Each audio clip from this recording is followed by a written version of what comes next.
witches. So firstly, I just want to say a huge hi and welcome to all of my new subscribers. I recently gained 60 plus people and we just hit 4.1k, which is super awesome. Thank you so much to everyone who has subscribed and who has followed me on TikTok and Instagram and stuff. I've seen a huge influx of subscribers and followers and all that kind of stuff. So thank you so much. I appreciate it immensely. And I just wanted to give a huge warm welcome to everybody. Everyone here is welcome in my circle, and I'm just really glad that you're here.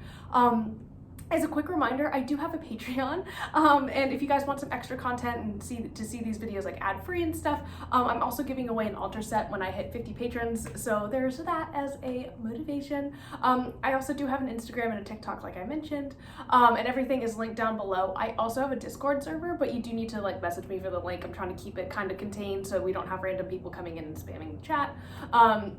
But yeah, just send me a DM either on Instagram or TikTok and I'll totally give you the link. There's no qualifications or anything. Just again, I'm trying to keep it contained.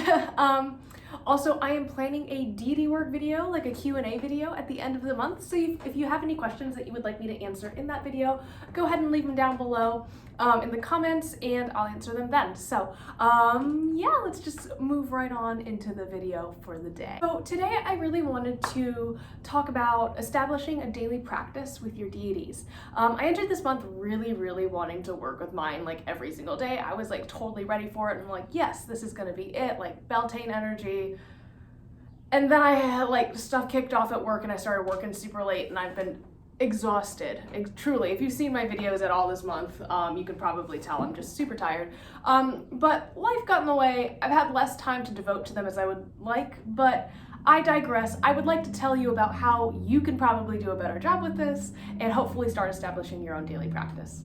So the first method that I recommend is actually setting up a deity altar. And this is something that is kind of a constant way to practice without having to do too much. So by having an altar somewhere in your house, if you can have it, maybe make a pocket altar if you can't, if you're kind of just not able to practice, not able to have an altar space maybe. So by having a centralized or localized location where you can have your candles or some crystals or your offerings, a place where you can kind of just contain your deity work.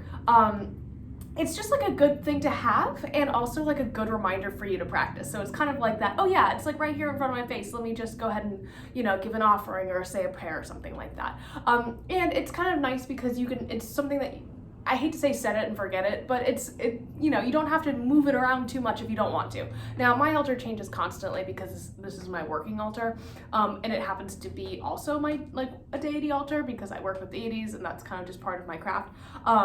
But it doesn't have to be. I have a separate altar in my living room that is specifically for, it's dedicated to Bast, but also the cats that I've had in my life. So it's a deity / ancestor altar. Ancestor, but animal spirit altar. Sorry, that was not the right word that I wanted to use. But yeah, it's kind of an honor, a thing to honor them, and also something that I use to work with Bast. So I haven't really touched that one in a while, but it is a nice reminder. I'm oh, that's nice. So deity altars, yes. One of my amazing patrons actually talked about this earlier this month about how she gives offerings to Hestia, who is the Greek goddess of the hearth. Before meals, she physically sets aside a little bit of food and dedicates that to Hestia, and she'll either, I believe she said she would burn it over a small candle or something like that, depending on the food, or give it as an offering to her. And that is a very common thing with practitioners who do work with Hestia, because that was kind of a traditional thing to do back in the day, back in ancient Greek times. So if you watch my Greek mythology video, I talk a little bit more about that if you're interested in that, but I just thought that was a really beautiful practice. That kind of reminds me a little bit of how, I mean, I'm using this as an example. I'm not saying that, it's the same thing at all, but a lot of times before Christians or other people, before you eat, you will say a prayer to God or whatever. So it kind of reminded me of that, in that it's a very quick but normalized thing to do, which I think is really cool. And I think it's a really great way you can start to do it on a daily basis because you gotta eat. So why not kind of tie working with gods to meal times? I think that's a really amazing idea. And I was why didn't I think of that? Probably because I don't work with a hearth goddess specifically, but it was very cool. So yeah. Something that I wanted to talk about was daily prayer. Now, if you're like me and, you know, grew up in a #Christian household, you might be actually like really used to praying on a daily basis. We had to do it before, like I said, before mealtime, before bed, etc. I definitely personally struggle with this one a lot, just because of like my trauma, but saying like a quick thank you or an affirmation to your gods and acknowledging their presence on like maybe a daily basis is a really great and low energy way to practice. You could do this, and the way I would recommend personally is maybe having like a piece of jewelry that reminds you. I have tattoos on me, so when I see them, well, I can't see the one on the back of my neck, but I know it's there. But when I see them, it reminds me of my gods. When I have one right here too. Not gonna show you, but it's on my Instagram. So having that imagery around me kind of like reminds me to be like, thank you, like acknowledging, maybe send up a prayer whenever I see it, and kind of just reminds me to work with my deities, like even on days where I'm just like, and it's another reason that I wear a pentacle. It's kind of just like a reminder and a touch point to like refocus and like recenter myself a little bit and just kind of like remember what I have learned on my witchcraft journey. So yeah. Another thing that I'm going to be making an effort to do more is meditation.